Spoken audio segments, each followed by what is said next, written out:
2018년 대만의 한 여론조사에 따르면 대만인 중 일본에 호감을 가진 비율이 무려 85%에 육박합니다. 대만인들은 왜 이렇게까지 일본을 좋아하게 된 것일까요? 그 이유를 좀 더 이해하기 쉽도록 우선 대만이라는 나라에 대해 간단하게 알아보도록 하겠습니다. 지금의 대만에는 한족들이 다수를 차지할 정도로 많이 살고 있지만 중세까지는 한족이 아닌 대만 원주민들이 살았던 아무도 관심을 가지지 않던 외딴 섬이었습니다.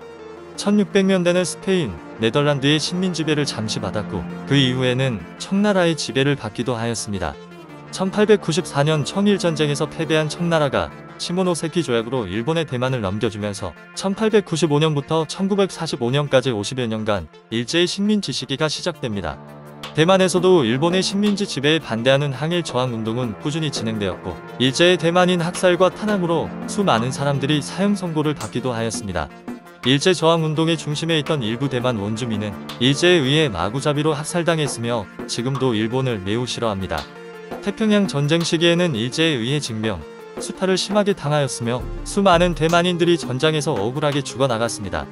이런 잔혹한 일제 식민지 시기가 있음에도 불구하고 왜 대만인들은 일본을 좋아하게 되었을까요?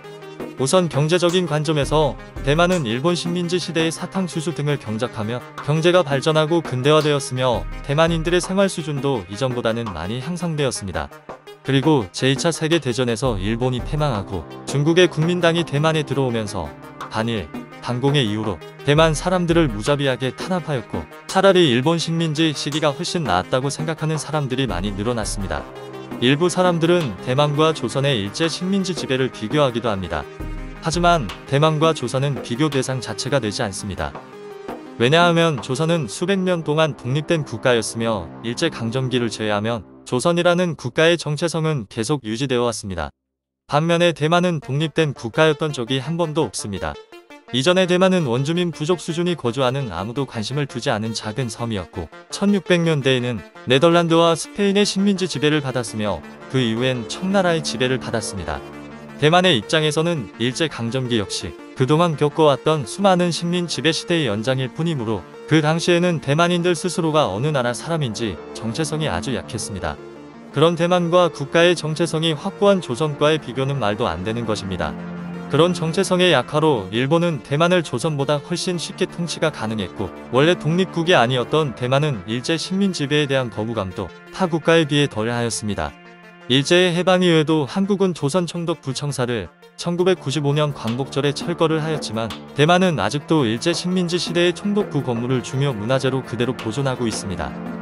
2011년 동일본 지진 때에는 대만이 성금 200억엔을 보내는 등 일본과 상당히 가까워지기 시작하였고 아베 총리가 직접 대만은 일본의 친구라고 하며 감사의 표시를 전하기도 하였습니다.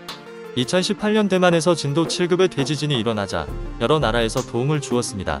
중국에서도 구조대를 보내려고 하였으나 대만은 중국 구조대를 거부하고 일본의 구조대만 받아들이는 일도 있었습니다. 최근에는 대만이 친일인 이유를 정치적인 면으로 해석하는 경우도 많습니다.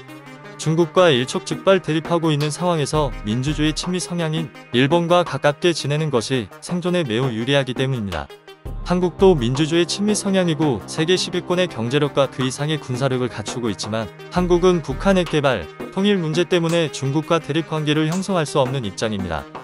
그러므로 일본은 대만이 의존할 수 있는 가장 적절한 국가이고 중국과의 대립이 점점 격화되는 상황에서 일본과 우호적인 관계를 유지할 수밖에 없습니다. 지금까지 대만이 친일인 이유에 대해 알아보았습니다. 시청해주셔서 감사합니다.